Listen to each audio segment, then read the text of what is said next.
tem uma coisa que a gente vai fazer quando voltar lá para dentro, é levar nossas buzinas para lá.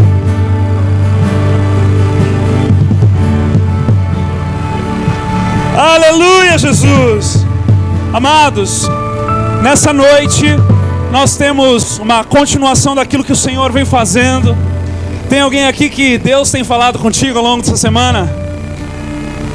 Uau! Olha, eu quero profetizar para você que assim como Ele está fazendo comigo, nós nunca mais seremos os mesmos. Nós nunca mais voltaremos àquilo que outrora éramos, porque Ele nos tocou, Ele nos encontrou. Ainda que a gente ande manco por aí em 2021, Ele nos tocou. Aleluia! Glória a Deus! Você está com o teu coração preparado para essa noite? Há mais ou menos uns 2 anos atrás, nós fomos a um MFI, uma aliança de pastores que nós caminhamos juntos já faz um período. E foi muito interessante que eu e a Ju decidimos levar os pastores Valdir e Ivete para lá. E chegamos no hotel, pensando assim, né? Eu estava todo faceiro, vou conhecer, apresentar o pastor Valdir, o pastor Ivete para os pastores que nós conhecemos e tal.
Onipotente, Ele é o Deus onisciente e Ele também é onipresente. Aqui a presença de Deus é maravilhosa. Eu tenho certeza que aí no seu carro também não é diferente.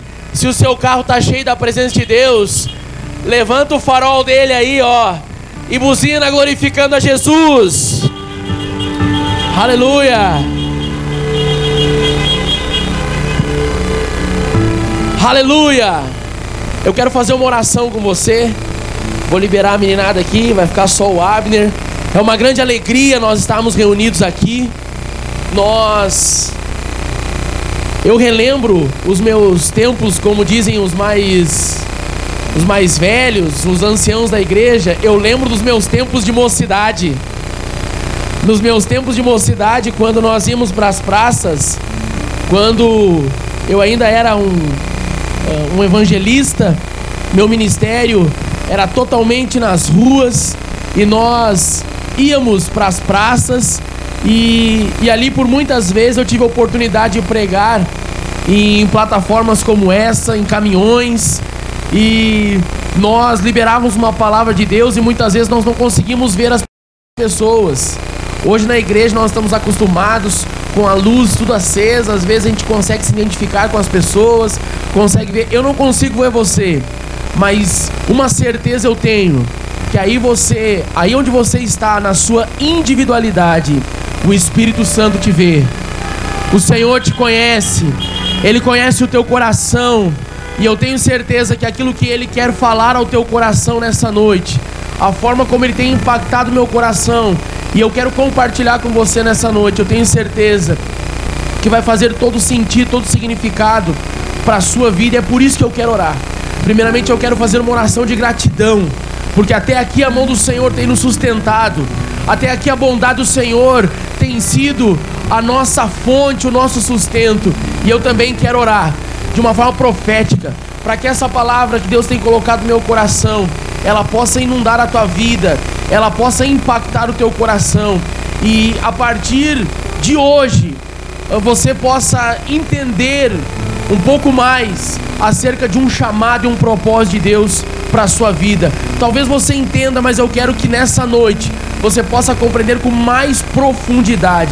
Então convido você a fechar os teus olhos e juntos vamos clamar ao Senhor. Pai, nessa noite em tua presença, aqui neste lugar que se reúne a família da fé, Pai, em nome de Jesus, como igreja nós queremos agradecer, exaltar, bendizer, louvar o teu santo nome, porque o Senhor é grande, o Senhor é maravilhoso, o Senhor é poderoso, e até aqui a tua boa mão tem nos sustentado.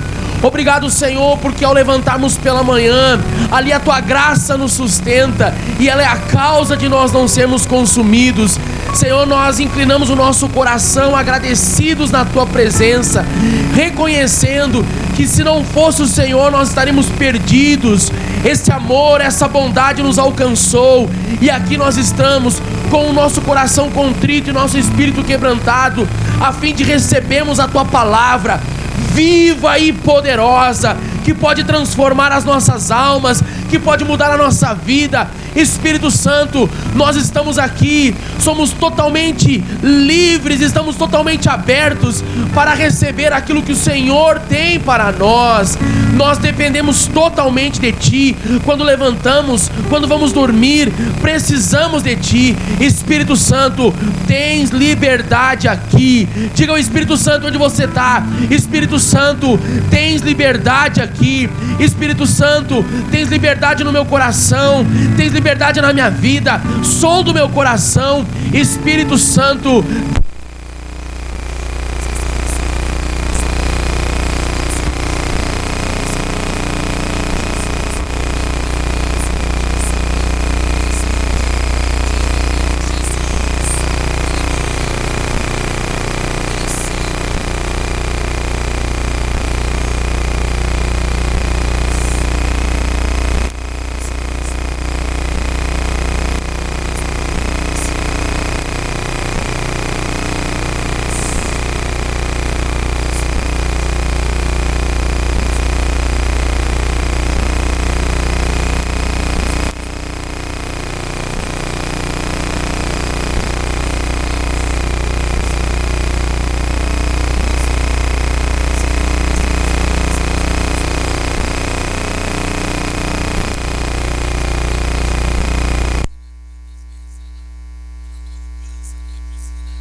Filho, o Elias estava aqui do lado, e o Davi, ele todo momento, buzina, buzina, buzina, buzina, buzina. Enfim, como é bom poder expressar a nossa alegria ao Senhor, amém? Você abriu em Mateus capítulo 28, versículo 18 e versículo 20. É um texto muito conhecido das Escrituras. Jesus, ele dando instruções aos seus discípulos, ele diz: então Jesus aproximou-se deles e disse: foi-me dada toda a autoridade no céu e na terra. Todo o poder foi dado a Jesus. Foi-me dada toda a autoridade no céu e na terra.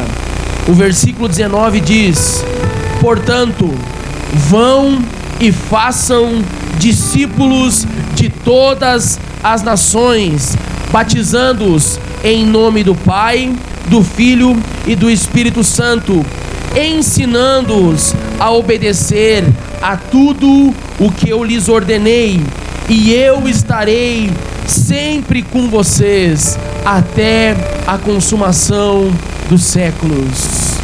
Palavra de Jesus, ordem de Jesus. Primeira coisa que eu e você entendemos e percebemos: nós não estamos sós. Você não está sozinho, você não está desamparado.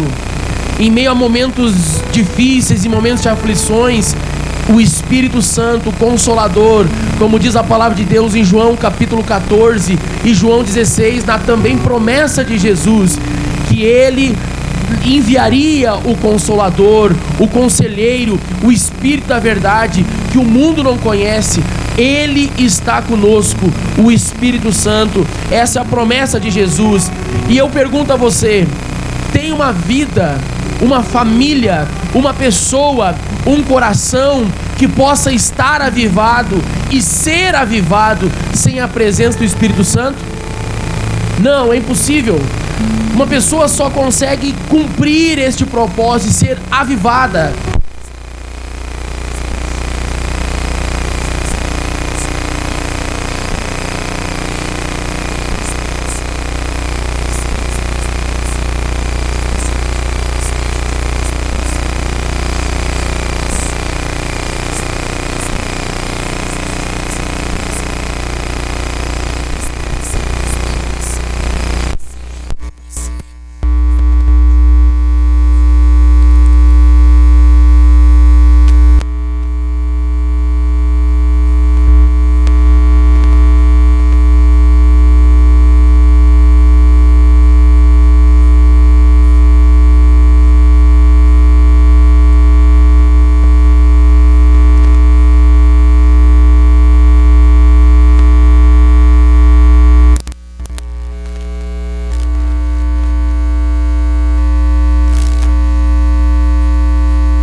Acontece mudança alguma sem uma avaliação de postura, sem uma avaliação de mentalidade, sem uma avaliação de comportamento. Por isso que Jesus disse que uma das atribuições do Espírito Santo, Ele vos lembra tudo aquilo que eu vos ensinei.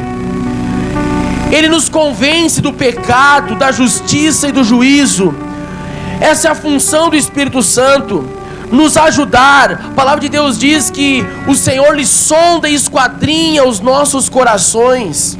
O Salmo 139 fala disso, que se nós fizermos a nossa cama nos mais altos céus, ou nos escondermos no mais profundo abismo, a mensagem vai dizer que o Senhor nos encontra em 1 segundo. Essa é a função do Espírito Santo, nos ajudar a avaliar a nossa vida, a nossa mentalidade e também os nossos propósitos. Todo avivamento deve proporcionar mudança. Toda mudança passa por uma avaliação de postura, de mentalidade e de propósito. Essa avaliação, ela precisa ser confrontada por uma revelação de uma verdade de Deus. O que significa isso? Significa que Deus vai falar conosco por meio do seu Espírito e vai nos revelar os seus princípios. Toda avaliação, ela passa por uma revelação de princípios de Deus. É quando nós recebemos a revelação do princípio de Deus que os nossos olhos são abertos. Assim como aconteceu com Paulo em Atos 9, quando ele tem a revelação da pessoa de Deus. Ele já havia escutado acerca do Evangelho. O apóstolo Paulo inclusive estava presente em Atos capítulo 7, quando Estevão é apedrejado e se torna o primeiro mártir da igreja. Então estava ouvindo, ele estava vendo. Porém, a partir do momento que ele recebe a revelação da pessoa de Jesus, o Evangelho em carne se revela a ele, as escamas caem dos seus olhos. E assim a gente vê por toda a Escritura a importância da revelação do propósito e dos princípios de Deus. Deus está nos chamando a uma restauração dos fundamentos. E eu entendo que um verdadeiro avivamento passa por uma restauração. Tanto que para o ano de 2021, o tema que nós estamos trabalhando, um tema profético na nossa igreja, é este tema: restauração. Nós entendemos que tudo o que está acontecendo na nossa nação, em toda a terra, Deus está chamando o seu povo a um arrependimento, a um comprometimento genuíno e verdadeiro com a sua palavra, a nos voltarmos verdadeiramente à pessoa do Espírito Santo. Aleluia! Deus está nos chamando a restaurar os fundamentos. Este é o verdadeiro avivamento para esta geração. Há poucos meses atrás, no início do ano, nós tivemos no Brasil uma expressão que acreditava ser, no Brasil, o start para um grande avivamento, o Descende. E talvez muitas pessoas após o Descende ficaram frustrados, porque talvez aquele conceito de avivamento que eles esperavam não aconteceu, que era uma explosão de evangelização, o Brasil todo sendo invadido por uma onda de avivamento. E nós recebemos em 2020, pela soberania, pela grandeza e permissão de Deus, nós recebemos em 2020 uma pandemia. Será que Deus estava errado em prometer avivamento? Não. O que nós precisamos então? Entender qual é o princípio de Deus sobre avivamento. O que Deus entende por avivamento. O avivamento verdadeiro, ele passa por um relacionamento íntimo, pessoal e verdadeiro com o Espírito Santo. Hoje, eu entendo que hoje, um avivamento sem uma restauração do discipulado não passará de um fogo de palha, de uma agitação. Aleluia. Um avivamento sem a essência do discipulado será passageiro. E a história da igreja, ela está repleta de grandes avivamentos, de grandes moveres que aconteceram. Então, nessa noite, o que eu quero compartilhar com você, sendo um pouco mais objetivo, eu quero compartilhar com vocês os princípios do discipulado. Porque eu entendo que qualquer mover espiritual que não passe por um discipulado, ele se torna fogo de palha.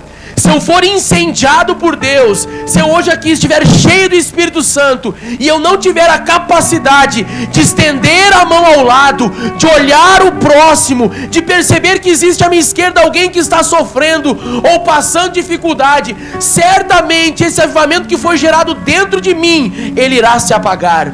Não existe avivamento sobre a face da terra que ele possa ser desenvolvido por meio do egoísmo. Todo avivamento ele contagia outras pessoas. Aleluia. Todo avivamento ele diz respeito ao próximo. E isso na Bíblia nós damos o nome de discipulado. Todo cristão deve ser um discípulo. E todo discípulo deve assumir compromisso com Cristo e com o seu corpo. Nessa noite, eu quero me dedicar em ser diligente. E na minha explanação, eu quero conseguir compartilhar com vocês, no breve tempo que eu tenho, o que o Espírito Santo tem ministrado ao meu coração nos últimos dias, sobre os princípios do discipulado. Eu tenho nesse tempo, desde o início da pandemia, debruçado o meu coração e os meus olhos para estudar acerca dos princípios do discipulado. porque no ano de 2020, que foi um divisor de águas na vida de todo mundo, virou a vida da gente de cabeça para baixo. Nós, com tudo o que aconteceu nas nossas vidas, nós tivemos que fazer o que eu falei no início. Nós tivemos que avaliar o que é prioridade, avaliar o que realmente é importante, olhar para as nossas vidas. Quantas pessoas ressignificaram a sua forma de viver? Nós, quanto pastores, tivemos que reavaliar a forma como desenvolvíamos ou fazíamos igreja. E eu entendi que o Senhor estava nos direcionando a um retorno da igreja primitiva.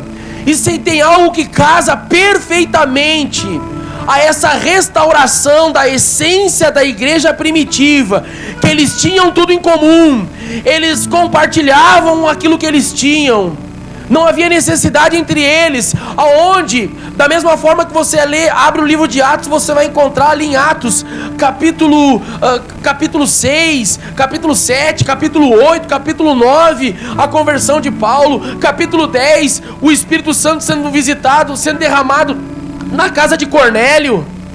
Quando você vê esse avivamento ali no capítulo 8, Dorcas sendo ressuscitado, Enéas sendo levantado, era um paralítico, levantou, se pôs de pé. Quando você vê os apóstolos, mesmo a igreja sendo perseguida, eles estavam em avivamento. Quando você olha para esse contexto, aleluia, quando você olha para esse contexto, você vê a palavra discipulado. Você vê essa palavra entranhada no coração, na mente e na vida deles. Por quê? Porque eles estavam vivendo em essência o texto que nós lemos. O texto que nós lemos, Jesus, ele dá essa instrução clara: ide, foi-me dado todo o poder nos céus e na terra, portanto, ide e fazei discípulos de todas as nações, batizando-os em nome do Pai, do Filho e do Espírito Santo, e ensinando-os a guardar tudo o que eu vos ensinei. Eles estavam vivendo isso em plenitude ali em Atos. E eu entendo que nós precisamos retornar a este avivamento.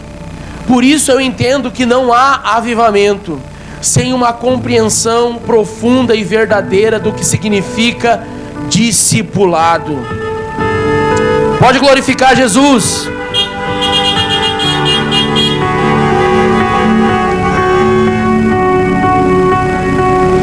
Eu tenho dito, desde 2019 eu tenho declarado uma frase, algumas palavras têm sido quase que um slogan meu. Sabe aqueles chavões que a gente fica dizendo e repetindo, e o pessoal que anda pertinho da gente pensa assim: meu Deus, lá vem de novo o pastor Alexandre, vai falar a mesma coisa, né? O pessoal caminha perto e diz: não creio que ele vai falar de novo a mesma coisa. Mas são essas mesmas coisas que gravam no nosso coração e na nossa mente. Talvez o pastor Jean também tem frase que ele fala sempre a mesma coisa. E eu tenho dito que o nosso objetivo como igreja é tornar cada visitante um cristão autêntico, cada cristão autêntico um líder frutífero, e cada líder frutífero um missionário ou um pastor em potencial. É um compromisso nosso. A gente vai tornar um visitante, vamos fazer um processo de evolução. Ele primeiramente precisa deixar de ser visitante, se tornar um cristão autêntico, um cristão genuíno, cheio do Espírito Santo. E depois ele com isso vai se tornar um líder frutífero. Ele vai somar no corpo, ele vai servir na comunidade, ele vai produzir frutos e evidenciar frutos que agradam a Deus e servem a comunidade, a igreja local que está inserido, a sua família. E consequentemente com isso ele irá crescer, se tornará um discípulo à imagem de Jesus.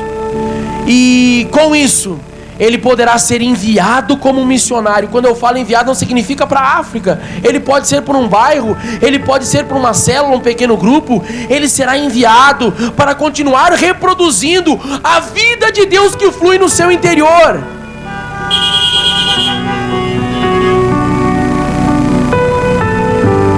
ele será um pastor em potencial, que ele vai cuidar, apacentar, direcionar o rebanho de Deus.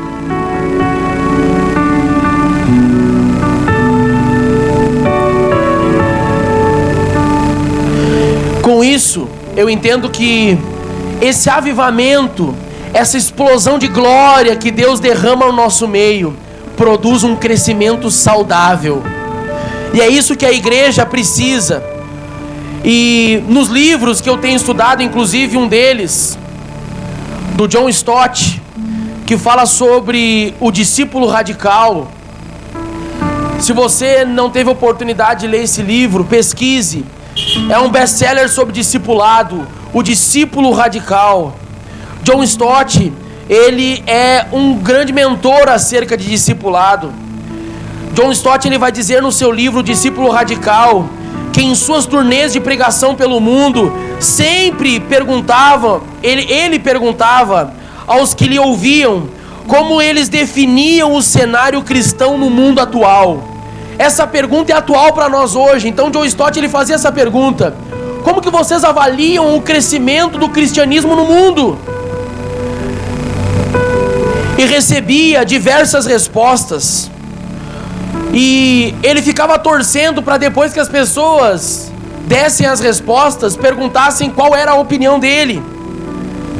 E ele resumia em apenas 3 palavras o crescimento do cristianismo no mundo. Sabe qual eram as 3 palavras de John Stott? Crescimento sem profundidade. Nossa, isso corta o coração. Isso eu creio que poderia deixar a pessoa do Espírito Santo entristecido.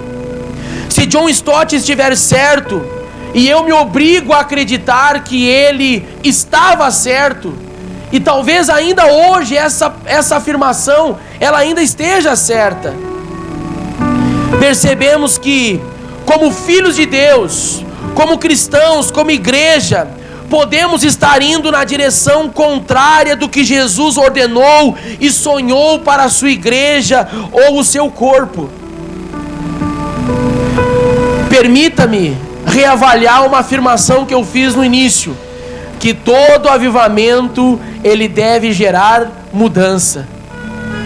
E hoje eu quero instigar você a reavaliar comigo a nossa postura como igreja. E permita-me relembrar a você o que eu disse, que toda mudança passa por uma verdade revelada do Espírito Santo, passa por uma avaliação.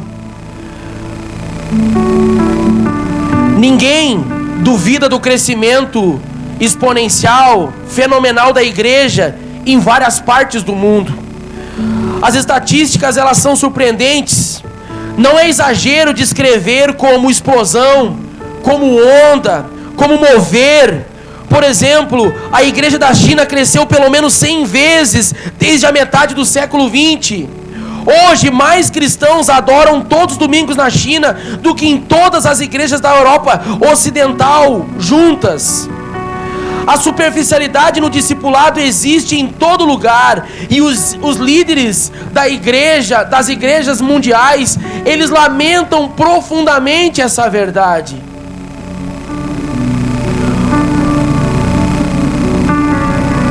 Hoje, mais do que nunca, nós podemos perceber a importância de uma fonte, de uma forte e profunda pregação da verdade de Deus, da palavra de Deus, onde nós encontraremos na palavra de Deus os princípios, o alimento genuíno, para que tenhamos vida e vida eterna. Se nós entendemos que a maior missão da igreja é a pregação profunda das verdades do Evangelho, como iremos colocar essa missão sobre as mãos de pessoas que muitas vezes são despreparadas? Por isso que nós precisamos discipular, porque a única forma de avançar com o Evangelho é avivar o coração das pessoas que estão próximas de nós, é ministrar com profundidade, com verdades que transformam, que curam, que libertam e que mudam a vida da pessoa de dentro para fora. Uma verdade que atinge lá no íntimo, que transforma o caráter. Muito mais do que mover na nossa alma, o Espírito Santo está comprometido em transformar o nosso caráter. Um líder do sul da Ásia afirmou a John Stott que apesar da igreja estar crescendo numericamente, existia uma enorme falta de consagração e integridade. Eu temo que isso pareça ser uma verdade nos dias de hoje. De modo semelhante, um líder africano disse que, apesar de estar consciente do rápido crescimento da igreja africana, ele é, em grande parte, numérico. Deus quer uma igreja comprometida e uma igreja com profundidade. Deus não está em busca de uma igreja que viva na superficialidade, mas uma igreja profunda. E essa igreja profunda, quando receber a visitação do Espírito, assim como foi em Atos capítulo 2, ela vai ganhar o mundo para Cristo. Aleluia!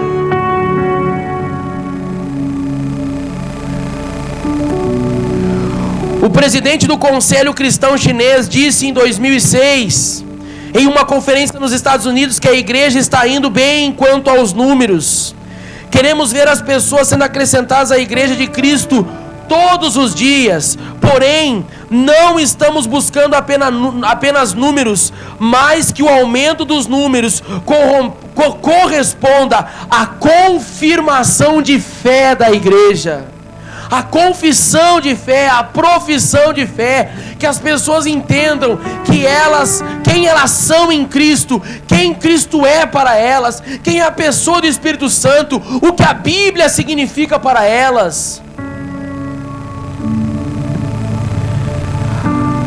Quando eu avalio a realidade da igreja dos dias de hoje, às vezes nós nos deparamos com realidades ou com pessoas onde a fé delas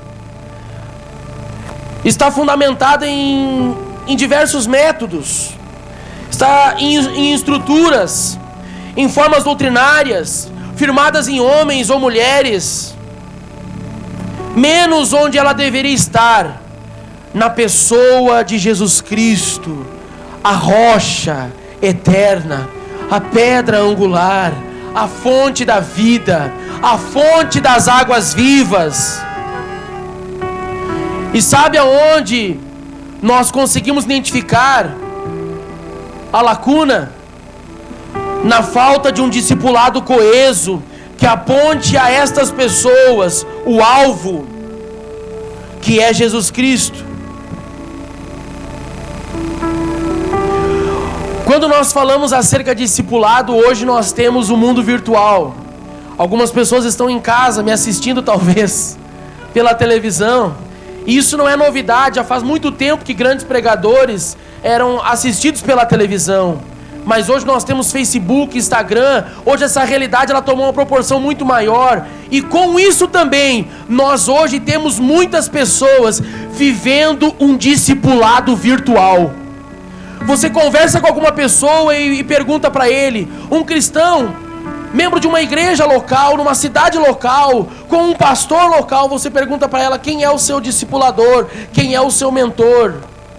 Ela vai dizer o nome de um famoso do Instagram. Se ela diz o nome de um pastor relevante, o nosso coração se alegra. O detalhe é quando você vê o camarada dizendo o nome de um pastor revestido de coaching, um camarada que ele está só preocupado em números ou em dar chaves específicas para as pessoas que não abrem coisa nenhuma.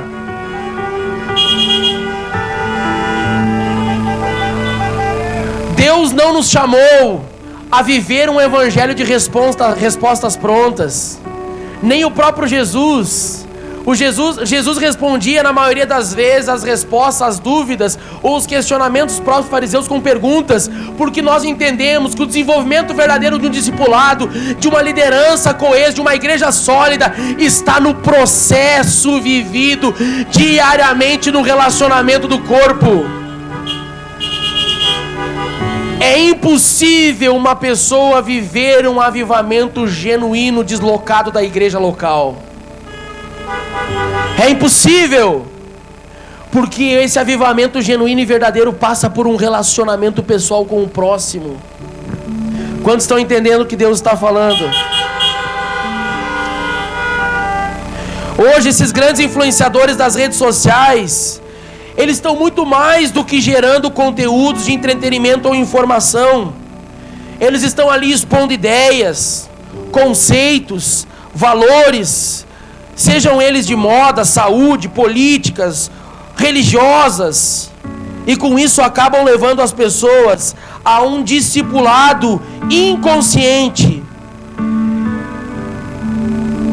E eles estão tornando as mídias sociais hoje um dos maiores sistemas formadores de discípulos. Só o que me preocupa é que esse discipulado esteja sendo raso, porque ele não passa por um processo de ralar, relacionamento, relar, um processo de cura, um processo de olho no olho. Quando nós lemos o texto que nós lemos, de Mateus capítulo 28, versículo 18, nós vemos a ordem imperativa de Jesus. Não foi um convite, não é um convite se você sentir, se você entender, se você tiver um chamado. Essa é uma ordem imperativa para todos aqueles que são discípulos de Jesus. Aleluia! Ele disse, uma ordem de Jesus para mim e para você. Se eu sou cristão, nascido de novo, cheio do Espírito Santo, cheio da vida de Deus, eu preciso cumprir essa ordem. E a ordem é: vão e façam discípulos. Mas a verdade é que um discípulo só gera segundo a sua espécie. Jesus disse que a árvore boa, ela produz fruto bom. A árvore ruim, ela não tem como produzir fruto bom, porque ela é ruim.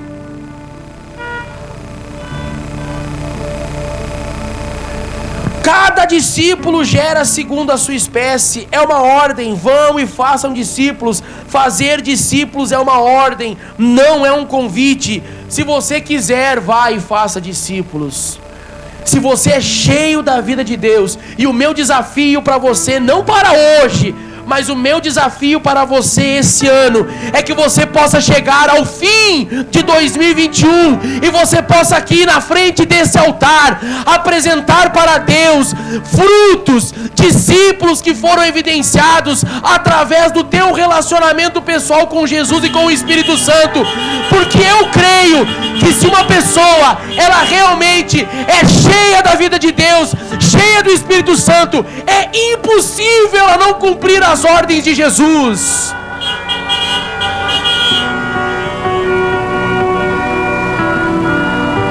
Aleluia. E ele diz que esses discípulos nós vamos encontrar em todas as nações. E ele diz: batizando-os,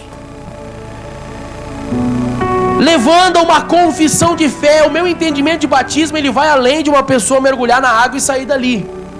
O meu entendimento de batismo é que a pessoa, ela precisa ter consciência de quem é Cristo.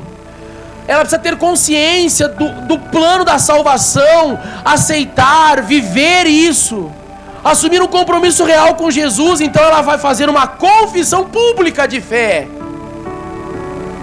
Não é algo emocional, não é algo momentâneo, é algo racional, com entendimento. Eu sei quem Deus é, eu conheço a Bíblia, eu conheci Jesus, Ele perdoou meus pecados e hoje eu tomo uma decisão de viver para Deus e morrer para o velho homem, para que a vida de Deus possa fluir em mim e através de mim.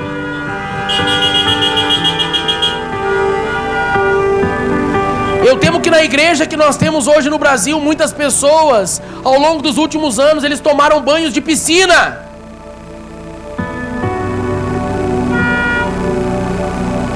Irmãos, como que haverá uma explosão do evangelho no Brasil, no nosso estado e nas nossas cidades, se os cristãos que ali estão, eles apenas tomaram banhos de piscina?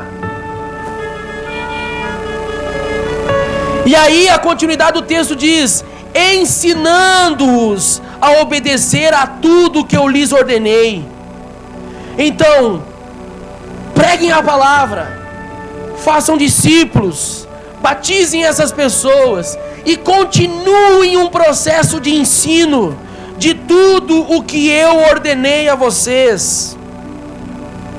Muitas pessoas pensam, e eu falei para vocês no início aqui, que eu preguei muito em praça, eu cantei muito rap em praça, eu andei muito em perna de pau e cuspi fogo em praça, em avenida, no Uruguai, em tudo quanto é canto, fazendo exposição da palavra de Deus, num tempo onde as igrejas saíam para fora para evangelizar as pessoas. Era algo natural, e eu vivia muito isso, eu fazia muito isso. E muitas vezes, quando pregávamos a palavra de Deus, convidávamos as pessoas. Se você entendeu a mensagem que foi compartilhada nessa noite, eu convido você a sair do seu lugar e dar um passo de fé, vir aqui na frente nessa praça e nós vamos orar por você. Você vai se tornar um filho de Deus a partir de hoje. E as pessoas saíam no seu lugar, elas vinham. E algumas vezes nós nos pegamos dizendo às pessoas: você agora é filho de Deus, procure uma igreja próxima da sua casa. E ao longo do tempo, quando a gente foi amadurecendo na palavra, aquilo começou a me incomodar. E eu disse: não posso apenas ganhar uma pessoa para Jesus e dizer para ela que a partir de agora, então, ela se vire na caminhada de fé. Às vezes eu percebo que muitos cristãos estão inseridos na igreja, eles acham que a missão deles é pegar alguém e trazer para visitar a igreja. A nossa missão não é essa, a nossa missão é estar cheio da vida de Deus e fazer discípulos. Fazer discípulos é mais do que trazer um visitante à igreja.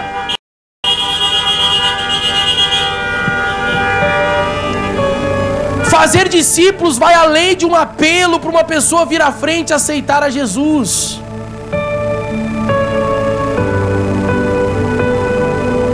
Se nós analisarmos esse texto, nós vamos compreender melhor que não é apenas alguém levantar a mão e aceitar a Jesus, é uma caminhada no Evangelho. A maior missão da igreja é fundamentar as pessoas em Cristo. Paulo disse em Colossenses capítulo 1, versículo 24 e 29, ele diz o seguinte: alegro-me quando sofro por vocês. Quem era Paulo? O maior apóstolo do Novo Testamento. O que Paulo diz? Eu sofro por vocês. Aí você aprende um primeiro princípio do discipulado.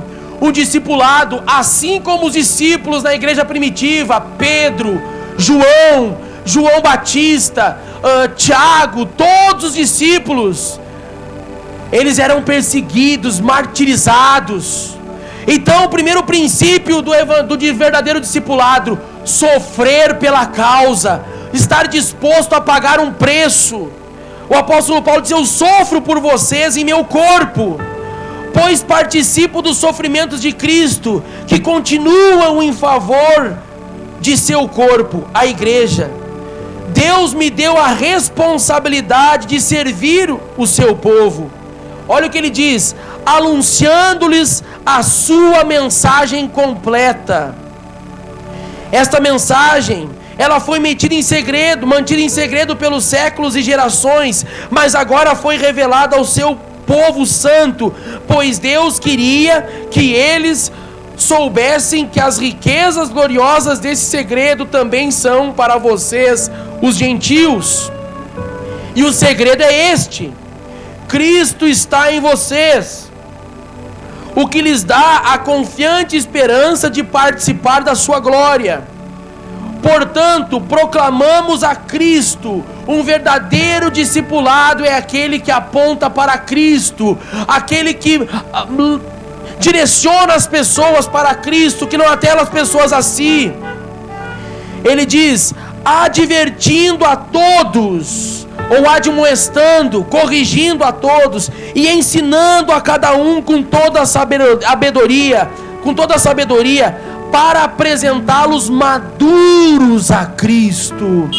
Eu creio que um verdadeiro avivamento passa por uma restauração da maturidade da igreja. Aleluia! Eu creio que o verdadeiro avivamento passa por um processo de maturidade da igreja brasileira. E você quer a melhor forma de desenvolver maturidade do que a aprovação? Você quer a melhor forma de desenvolver crescimento do que tribulação e perseguição? É dessa forma que nós somos aperfeiçoados. Então, não pense apenas que possa ser, talvez possa ser, mas eu não estou preocupado se tudo que acontece no mundo hoje tem a ver com conspiração, se a culpa é da China, se a culpa é da Rússia ou é dos Estados Unidos. Não importa. Quando eu olho para o cenário que nós estamos vivendo, eu consigo entender que Deus está chamando o seu povo para um verdadeiro e genuíno avivamento.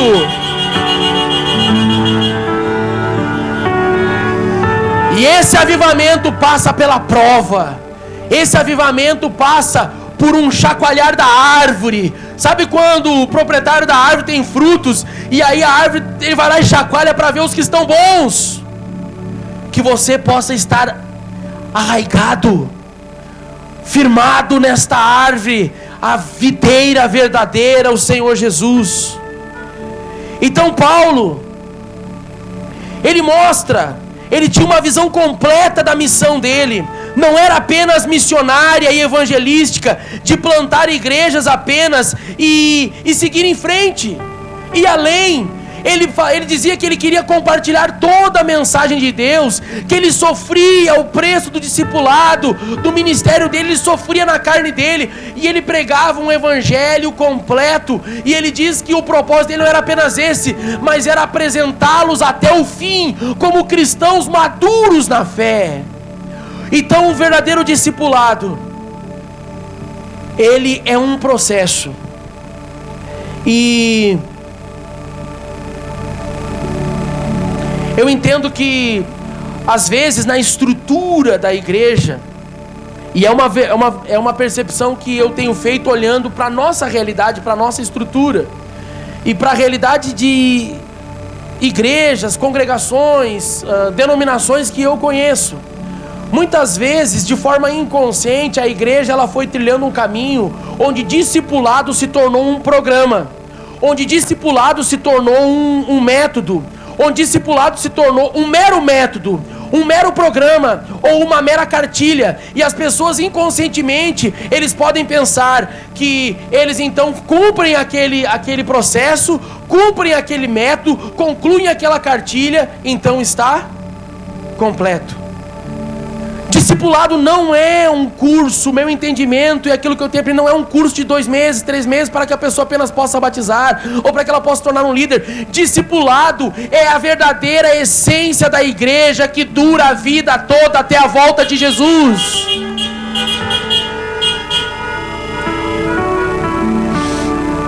Aleluia.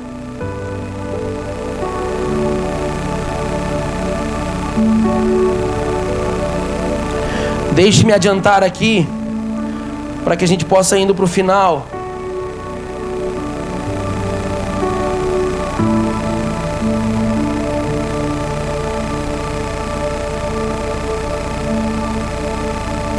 Em Lucas capítulo 14, versículo 25, Jesus está falando sobre esse preço do discipulado.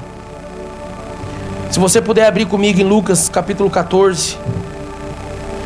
Irmãos, eu dei um salto enorme aqui na mensagem.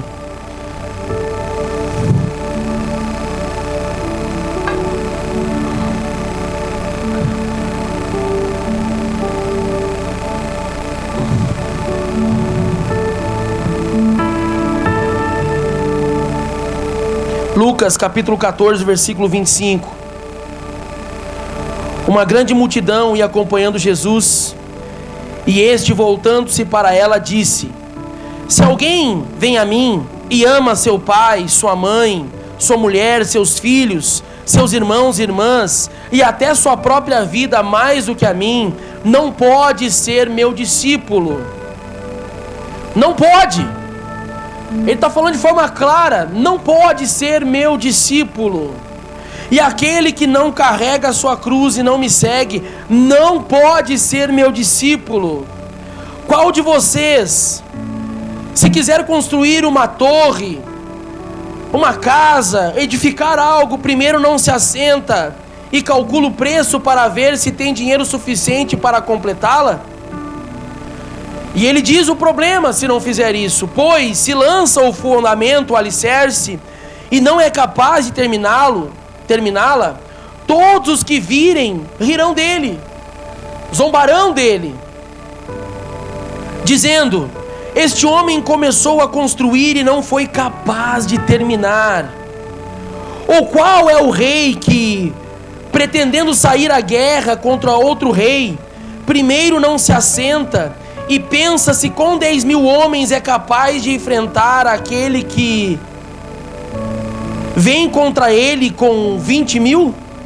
Se não for capaz, enviará uma delegação enquanto o outro ainda está longe, e pedirá um acordo de paz. Da mesma forma, qualquer de vocês que não renunciar a tudo o que possui, não pode ser meu discípulo. O discipulado não é um método. O verdadeiro discipulado que Jesus Cristo ensinou aos seus discípulos, ministrou aos seus discípulos, não é uma cartilha, não é uma apostila, não é um processo. É nada mais, nada menos do que a essência da igreja cristã. Discipulado é algo que tem um começo, mas não tem um fim. É até Jesus voltar e nós seremos a semelhança dele, assim como ele é. Aí o texto continua: da mesma forma, qualquer de vocês que não renunciar a tudo quanto possui não pode ser meu discípulo. Ele diz: o sal é bom, mas se perder o sabor, como restaurá-lo? Não serve nem para o solo, nem para adubo, é jogado fora. Aquele que tem ouvidos para ouvir, ouça. Eu quero começar, para concluir aqui de forma rápida, de trás para frente. Como o nosso tema é restauração, eu compartilhei com os irmãos numa reunião de obreiros que a única coisa que a Bíblia fala que é impossível restaurar é isso aqui que nós lemos. Tudo na Bíblia Deus restaura. Deus restaura a vista aos cegos, Deus restaura o morto que está na cova. Jesus diz: saia para fora, Lázaro.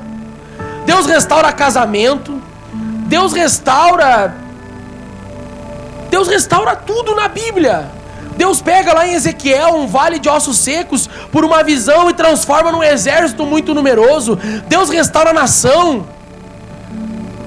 Deus restaura a casa de uma viúva que já não tinha mais alimento. Deus restaura. Você vê que a Bíblia é repleta de histórias de restauração.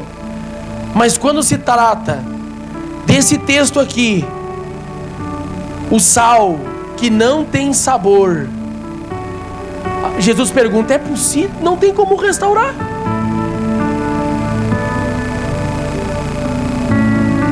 Por isso, eu creio que a igreja brasileira, ela ainda não perdeu totalmente o seu sabor.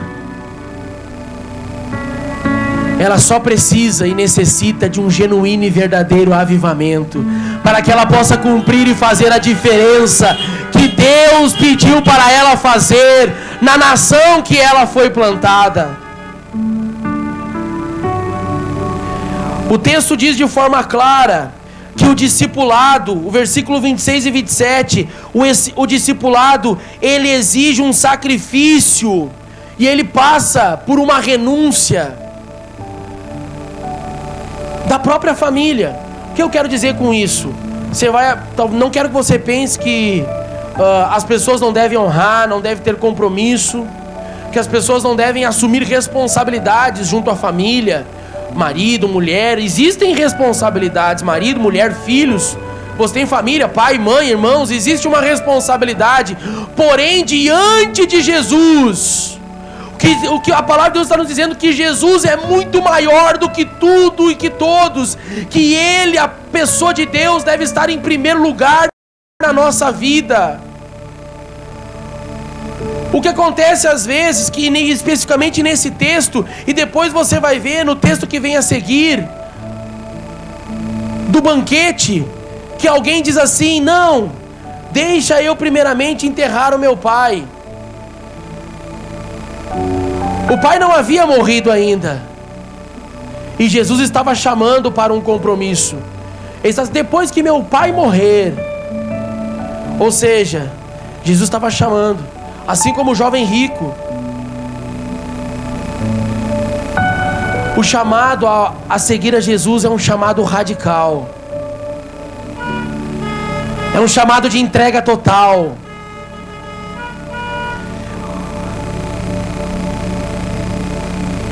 Por isso, o texto ele vai fazer essa referência: amar mais do que a mim.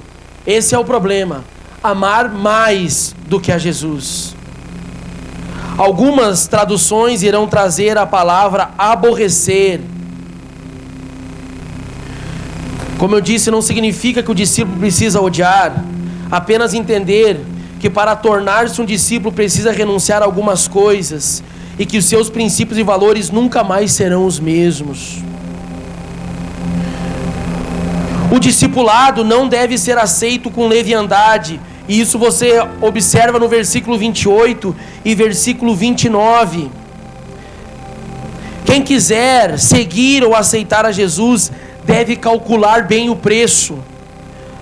A ideia da construção da torre do rei, que está pensando de ir à guerra, é um chamado a uma avaliação sobre uma real compreensão da mensagem do Evangelho. Essa avaliação não é emocional, essa avaliação é consciente.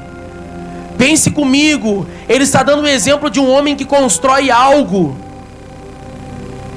e esse homem, depois de um tempo, ele não tem condições de manter aquilo que ele professou, e ele abandona, ele vira as costas para aquilo que ele antes disse que era uma verdade na vida dela.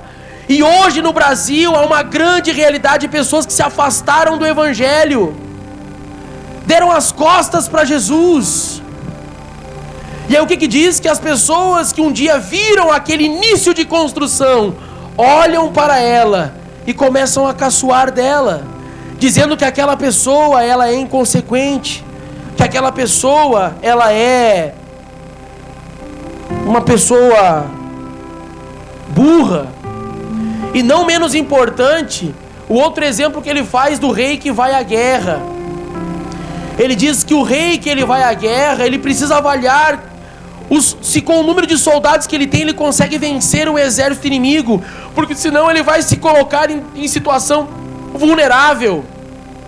E a situação vulnerável ou ele vai ter que acertar um acordo de paz, que muitas vezes as pessoas, o rei da outra nação, dizendo assim: beleza, eu faço paz contigo, mas nós queremos os teus jovens, as tuas filhas. Ou então ele vai ter que assumir o risco, e ele vai chegar a morrer. Então o que Jesus está dizendo aqui? Que o discipulado não deve ser aceito com leviandade, que nós precisamos avaliar qual é o chamado verdadeiro de Deus para nós. E por final, o discipulado ele precisa ser vivido de todo o coração, sem hesitar. Assim, pessoal do louvor, se for hesitante, vai ser tão insípido como o sal que perdeu o gosto. O verdadeiro discípulo é como o sal que salga, seu sabor está na dedicação que emprega em amar e servir a Cristo.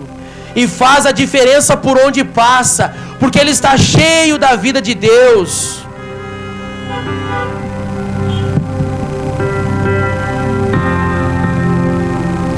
Jesus, em suas exposições, ele se dirigia a públicos diferentes. Ele se dirigia aos religiosos, aqueles com olhar altivo. Ele se dirigia a pecadores, a multidão que muitas vezes estava distante de Deus.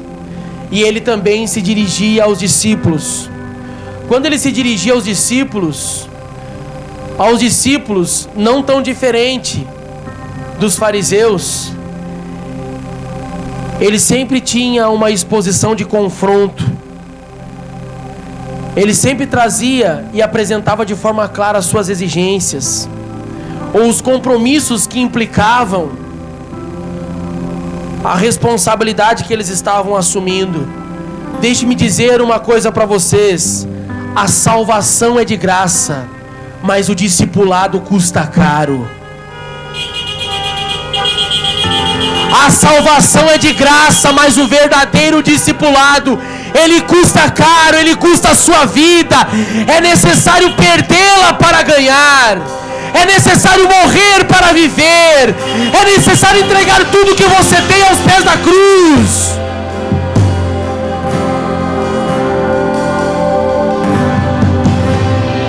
O discipulado não é um mero programa ou método da igreja. Ele é simplesmente a essência dela. E o chamado a um verdadeiro discipulado é um chamado para morrermos para o eu, para o ego, para as nossas vaidades, a fim de que a vida de Deus, o Espírito Santo, possa brotar em nós, ele possa fluir em nós, a fim de que nós possamos tocar outras pessoas. Não existe discipulado sem relacionamento.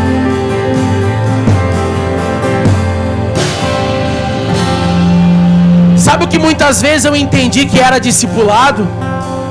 Eu pensava que discipulado era discipulado barra ensino. Discipulado era igual a ensino.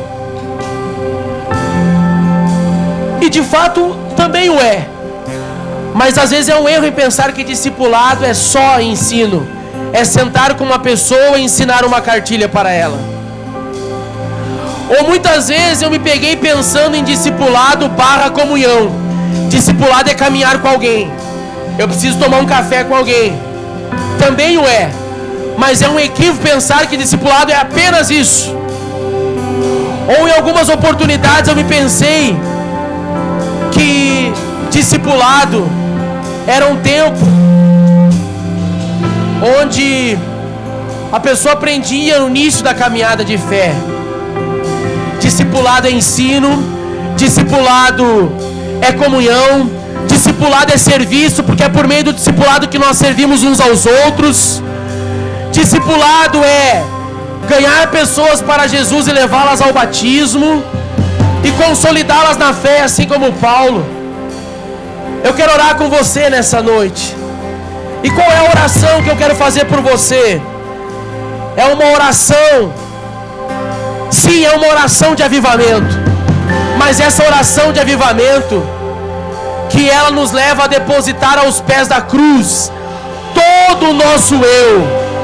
É uma oração que nos leva a depositar aos pés da cruz toda a nossa vida. E sabe por que Jesus pode, sim, Ele pode nos fazer esse convite para entregar toda a nossa vida a Ele? Sabe por quê? Porque Ele entregou a sua vida por nós. Ele entregou a sua vida por nós.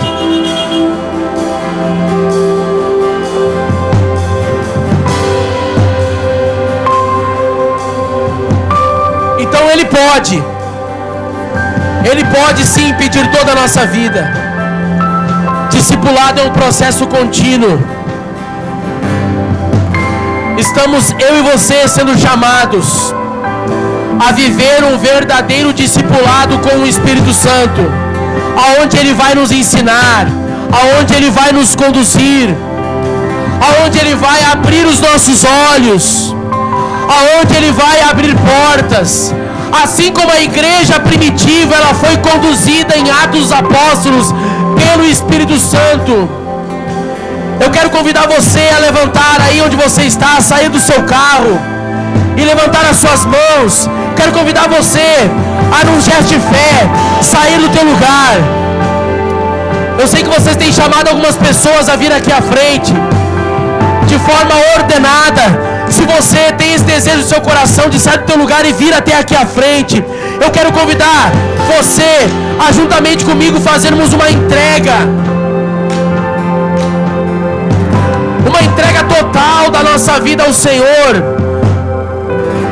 para que nós possamos chegar ao ano de 2021 olhando para trás e percebendo que a nossa vida passou por esse processo.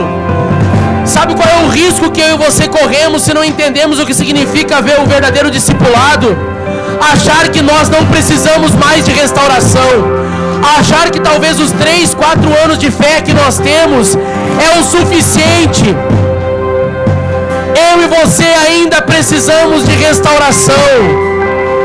Talvez você precise de uma restauração no seu chamado ministerial.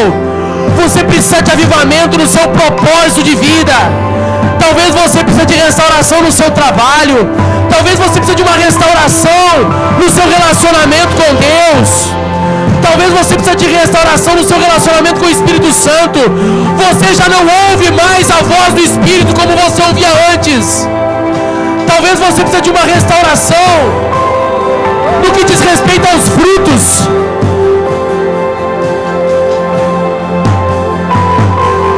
Talvez no início da sua conversão você vivia esse verdadeiro discipulado na essência. Isso era uma verdade para você. O Senhor está nos chamando a viver este verdadeiro discipulado, não apenas como um programa, mas como um relacionamento com o Espírito Santo, com a palavra e uma restauração do corpo de Cristo.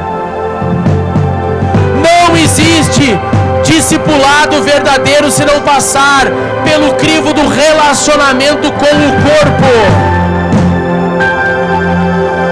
É lógico, esse ano de 2020 foi complexo quanto ao relacionamento com o corpo.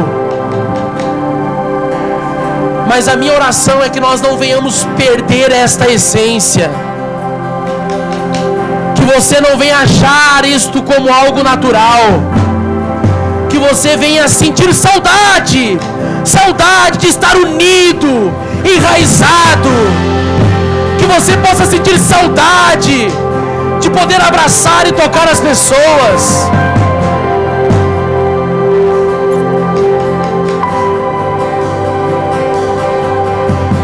A salvação é de graça, mas o discipulado custa caro. Se tem algo que eu gostaria que você gravasse aqui nessa noite, é sobre isso. A salvação é pela fé por meio da graça, mas um verdadeiro discipulado custa tudo que você tem, custa tudo que eu tenho. É a nossa vida num todo, sem limites e sem reservas. Isso é avivamento. Um verdadeiro avivamento, ele passa por uma restauração do discipulado. Um verdadeiro avivamento é um chamado e um convite para um crescimento da maturidade. Um verdadeiro avivamento, ele passa por uma restauração do relacionamento no corpo de Cristo. Eu convido você a levantar as suas mãos. Enquanto nós cantamos essa canção, eu quero que você levante um clamor. Eu quero que você entregue a sua vida, todo o seu coração, entregue a sua casa, entregue o seu carro, entregue os seus bens, entregue os seus sonhos. É morrer para viver, é perder para ganhar. Isso é o avivamento que Deus espera derramar sobre a sua igreja. Um avivamento, uma entrega sem limites, uma entrega sem reserva, uma entrega completa. Entrega os teus filhos, entrega os teus ministérios. O teu ministério, ele não é teu. Entregue os teus sonhos.